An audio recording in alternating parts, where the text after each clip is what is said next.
اور جس دن اللہ تعالیٰ ان کو پکار کر فرمائے گا کہ جن کو تم میرے شریک سمجھتے تھے وہ کہاں گئے، اور ہمارے امت میں سے ایک ایک گواہ نکال کر لائیں گے، پھر ہم ان مشرکین سے کہیں گے کہ آپ اپنی کوئی دلیل صحابی شریک و دعوے میں پیش کرو، سو اس وقت ان کو معلوم ہو جائے گا کہ سچ بات خدائی کی تھی، اور دنیا میں جو کچھ باتیں گھڑا کرتے تھے آج کسی کا پتہ نہ رہے گا۔ قارون موسیٰ علیہ السلام کے برداری میں سے تھا، سو کثرت مال کی وجہ سے ان کے مقابل میں تکبر کرنے لگا۔ جو قارون کا قصہ ہے نا، یا قرآن میں تھوڑا سا لکھا ہوتا ہے، اگر آپ فضائل اعمال میں پڑھو گے اور نہیں یہ کیا قصص الانبیاء میں پڑھو گے تو آپ کو معلوم ہو جائے گا کہ قارون کا قصہ موسیٰ علیہ السلام کے بارے میں، اور اس کے مال کی کثرت یہ تھی کہ یعنی قارون کے مال کی کثرت یہ تھی کہ ہم نے اس کو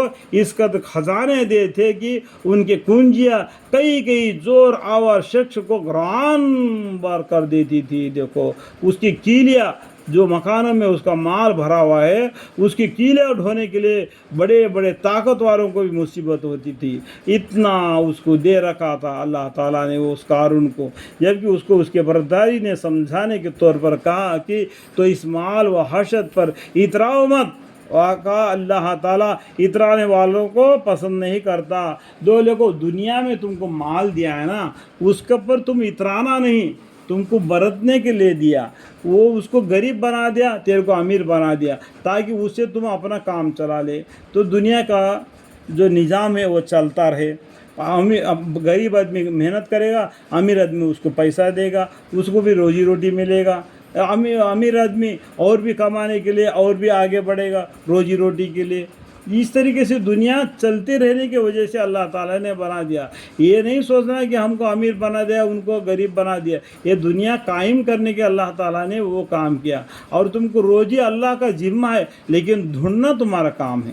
واقعہ اللہ تعالیٰ اترانے والوں کو پسند نہیں کرتا، جو یہ مال دیا کر کے اتراتا ہے اس کو اللہ تعالیٰ پسند نہیں کرتا۔ یہ مال تو دنیا میں دیا ہے، آخرت کے لیے نہیں۔ تو مرنے کے بعد کھا لیا تو ایسا ہی چلے جائے گا قبر میں، اور تم کو مٹی کھا جائے گی۔ یہ دنیا میں رہ جائے گا، یا تم کما کے رکھ دیا یہ دوسرے کے حوالے ہو جائے گا اور تم خالی ہاتھ چلے جائے گا۔ اس بات کو جانو اور پہچانو۔ اور یہ بھی کہا کہ تجھ کو خدا نے جتنا دے رکھا ہے اس میں عالم آخرت کے بھی جستجو کیا کر، یعنی خدا نے جس کو تم کو دیا ہے اس کے بارے میں پڑھ کر مت رہو، اور آخرت کے میں بھی جستجو کی تیاری کر لے، اور دنیا سے اپنا حصہ آخرت میں لے جانا، فرمائش مت کر آخرت میں اللہ کے سامنے کھڑا رہنا ہے تو میں اللہ کے سامنے کیا تحفہ لے جاؤں، اللہ کو کیا تحفہ دے دوں۔ یا اللہ تم میرے کو دنیا میں بھیجا تھا، آئے دیکھو یہ میں نے لے کے آیا، یہ تحفہ میں نے لے کے آیا،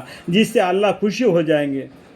اتنا بڑا مالک ہے، ساتوں آسمانوں کا ساتوں زمین کا، یعنی اس سب کا مالک اللہ ہے، اس کے پاس کون سا تحفہ لے کے جاؤ گے جس سے اللہ راضی ہو جائے۔ تو ہر آدمی کو یہ سوچنا چاہیے میں کل قیامت کے لیے، آخرت کے لیے اللہ کے سامنے کیا تحفہ پیش کرو جس سے اللہ خوش ہو۔ فرموش مت کرو، اور جس طرح خدا تعالیٰ نے تیرے ساتھ احسان کیا ہے تو بھی بندوں کے ساتھ احسان کیا کر۔ اللہ تعالیٰ نے تم کو احسان کیا، تم بھی دنیا میں ایک دوسرے کو احسان کیا کرتے رہو۔ دنیا میں فساد کا وہاں مت کرو، یعنی دنیا میں فساد مت پھیلاؤ۔ یہ دنیا نوح علیہ السلام کے بعد میں سدھار دی گئی، جیسا کہ گھر میں جھاڑو مارنے کے بعد بچہ مٹی لا کے ڈالے گا تو اس کی ماں جھاڑو لے کے مارے گی، اگر غصہ کرے گی تو گالیاں بکی گی تو مارے گی۔ اسی طریقے سے اللہ تعالیٰ نے نوح علیہ السلام کے زمانے میں یہ دنیا کو صاف کر دیا اور تم کو آباد کر دیا، اس میں دوبارہ فساد مت کرو۔ بے شک اللہ اہل فساد کو پسند نہیں کرتا، اللہ تعالیٰ فساد کرنے والوں کو پسند نہیں کرتا۔ قارون یہ سن کر کہنے لگا کہ مجھ کو تو یہ سب کچھ میری ذاتی حوض مندی سے ملا ہے، یہ سب کچھ جو ملا تیرے کو اس میں تم زکوٰۃ دے، اور غریبوں کو خیرات کر کر کے موسیٰ علیہ السلام نے ان کو بولا تو انہیں موسیٰ علیہ السلام کے بارے میں اس نے الٹا کچھ تجویز کر دیا۔ آپ کو اس کا قصہ قصص الانبیاء پڑھنے سے آپ کو معلوم ہو جائے گا۔ کیا اس قارون نے اخبار متواترہ سے یہ نہ جانا کہ اللہ تعالیٰ اس سے پہلے گزشتہ امتوں میں ایسے کو ہلاک کر چکا ہے جو قوت مال میں بھی اس سے کئی بڑے ہوئے تھے۔ قارون کو تھوڑا سا دیا، اس سے بھی بڑھ کر جو دیا تھا ان کو بھی اللہ تعالیٰ نے ایسا پٹک دیا جیسا کہ کچرے کو ہم پٹکتے ہیں۔ کہ قارون کس بات کا ہے، کس پیڑ کا درخت ہے، کس کھیت کا مولی ہے؟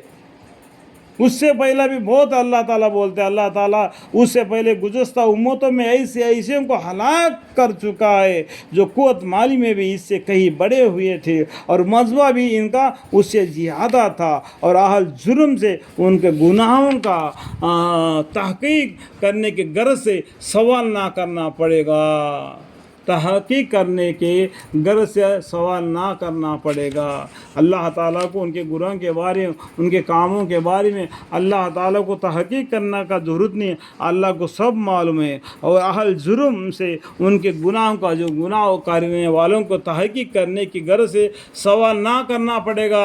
ان کے ہاتھ جواب دیں گی، اس کے زبان جواب دے گا، اس کے سر کے، اس کے بدن کے ہر بازو اللہ کے سامنے جواب دے گا۔ اس دن اس کا منہ بند کیا جائے گا اور ثواب وہ دیں گے، وہ جواب دیں گے۔ اور کہاں چھپا کے رکھ دیا بھائی تم نے؟ اللہ کو تو بھی نہیں چھپا سکتا ہے، تو انسان کو سامنے اپنا گناہ کو چھپاتا ہے، اللہ کے سامنے تو نہیں چھپا سکتا نا۔ اس لیے اللہ تعالیٰ نے توبہ کا دروازہ کھول دیا۔ یا ایھا الذین آمنوا توبوا الی اللہ توبۃ نصوحا، اے ایمان والو اللہ کے سامنے سچی توبہ کرو، سچی توبہ کرو، دل سے توبہ کرو، یا اللہ مجھے معاف کر، یا اللہ مجھے معاف کر، یا اللہ مجھے معاف کر۔ اس طریقے سے اللہ سے توبہ استغفار کرو اور دین اسلام کے ساتھ لگے رہو۔